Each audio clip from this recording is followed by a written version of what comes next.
So, we'd like to welcome you for the fourth and final part of our podcast. The topic is young people and politics. We're here with Anna from Portugal, Angeliki from Greece. and Amy from Germany. I think we can go for the first question. And my question for you is, what is your opinion on lowering the voting age to 16? Can I start? Yeah. Okay. So I think in Portugal, I think it's okay with staying with the 18-year-old rule, because I think when you're 16, you can be a little immature to decide what's the future for your country. For example, I'm almost 18, and now I don't know much about politics, and it's also a subject that is not talked about in school or in general. So in Germany, we already have some elections, and they are already with 16. You can already vote, and those are like the European elections, the local elections, and the state elections, and we have the federal elections, but they're only with 18. But I'm not sure if I like it, because the last elections, the European elections, the 16 years old, they were voting a lot of conservative parties, and I'm not sure if they're were thinking about their vote, or if they got influenced a lot. So I'm not sure if I like it. So yeah. So my personal option is that in age of 16, you don't really know a lot about politics, and especially in the school, in our school, in Greece, they don't tell us anything about that. So I'm close to 18 too. So I don't know a lot about politics, and I think this is a great age. And I think maybe an older age will be even better. Okay, and what role do young people play in shaping political movements and campaigns today? Who wants to start? I don't know, because I'm thinking of that. So Okay. I would say in Germany, it's we are engaged in political movements. So a lot of young people. We have the LGBTQ plus movement, and there are a lot of protests and demonstrations on streets in big cities. And we also have feminist movements, and those are topics that young people like to demonstrate or to protest or do their own opinions about it. But even on Instagram, social media, TikTok, they really like to post political stuff. So I would say, yeah, we are engaged, and we have a lot of movements we can lead, but we're not specifically talking about politics, or we are still behind the older generations. Yeah. I think in Portugal it's kind of the same too. We don't talk about politics between us. There are some LGBTQ movements, but I wouldn't say too many. At least in the islands, I don't think there are any. Maybe in the mainland. But overall we don't talk about much politics. But in the future, I would like to be in one movement to get this salaries up, because I don't think we make a lot of money in Portugal. So in my country, we have a lot of protests. If something happens, all the school, all the young people just go and have do some movements. So I think this is something, and with social media, like you said, I think we could make this bigger, and in few years, I think that the most of the young people will know about politics and all this. Yeah, and do you feel like politicians take young people seriously, or do you think they just throw their hand and they let it pass? I don't really watch a lot of TV, so I'm not really like a In the picture? yeah. So I don't know much about it, but I would say like some parties do, others don't. But like if they get elected, would they accept our ideas? I don't know, to be honest. I would say in general, it's more focused on the older generations. So we have like schools in Germany and they're falling apart because like no one really cares about them, and the politics are only about like economy, about the older generation, about like political stuff, but they're not really focusing on education, schools, or like even the living, when you want to move out, you can't because it's too expensive. They're not focusing on stuff like this. So I think they should like focus more on the young people.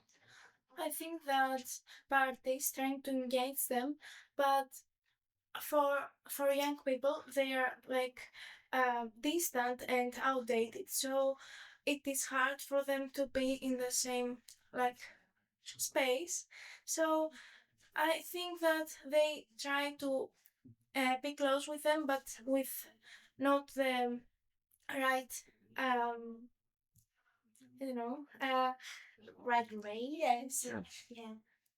What do you think about that? Many young people move abroad for their studies.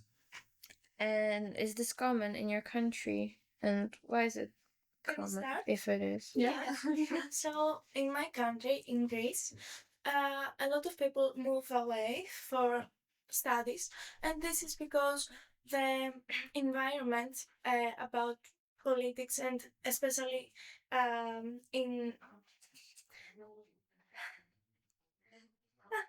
It's fine. in universities, it's not that good. They don't care about them. They just follow the system and they don't try to make it like better. So they are searching for something better for their studies. Okay, so do you think they are doing it because for better education, new experiences, and stuff like that? Okay. And you think they'll come back, like if they move abroad to study, and like do you think Greece is in the place to accommodate them, like when they come back and just live a good life in there, or like would it be better for them to stay abroad? I think that Greece is not something that is not a country that can have a future in a lot of aspects. Yes. So I think mostly in doctors and a lot of things, and a lot of jobs like that, it should be better for them to stay in the other country. Yeah. Okay, and do you think your government does enough to support young people who wants to study or work abroad? No, I don't think so. I think that they could do a lot better than they are doing now. Also in Portugal, I think not a lot of people, but some do. For example, I wanted to study abroad, like in high school, but then it didn't really happen. But I think when I get the chance to go abroad, I don't think I will go back to my country. I think it has a good educational system, but it's not the right for me. Like, I don't really identify with it. I like different subjects. Like I'm in 12th grade now and I have law, I have different biology, and I think it's way more interesting, you know. So I would be a case in Portugal that I'm not coming back for sure. You? So I would say like in Germany, I know from a lot of people they did a year abroad. So I did too. Actually, I went to the America, and I really liked it there. But I really wanted also to go back to Germany because in Germany the education is really good, healthcare is really good, and the only like problems I would say there are in Germany are like high costs of living and high taxes. So yeah, that's like bad, but actually Germany is a great country and it is safe there. And yeah. Yeah, so from what I heard of you from you, I think I can say like it depends on the person, like of their interest, and uh the country they are going to live in has different values and different opinion, different governments and stuff, and people just have to choose for themselves, like what works best for them. Yeah, I think so. Yeah. And do you plan to stay in your home country after finishing your studies, or are you considering moving to a different place? So as I said before, Yeah. I don't think so. If I would go back, it would be like after I retired, because where I live, it's really good to spend, last years in peace and enjoy the ocean and nature. So if I would go back, it would be like in retirement. Yeah. So in my country, you have to pass very difficult examinations to get into university. So a lot of people cannot do that. So if I will not pass the exams, maybe, but yes, I will go in another country. But I think I will give them a chance. And if I'm not happy with that, yes, I will move on in another country.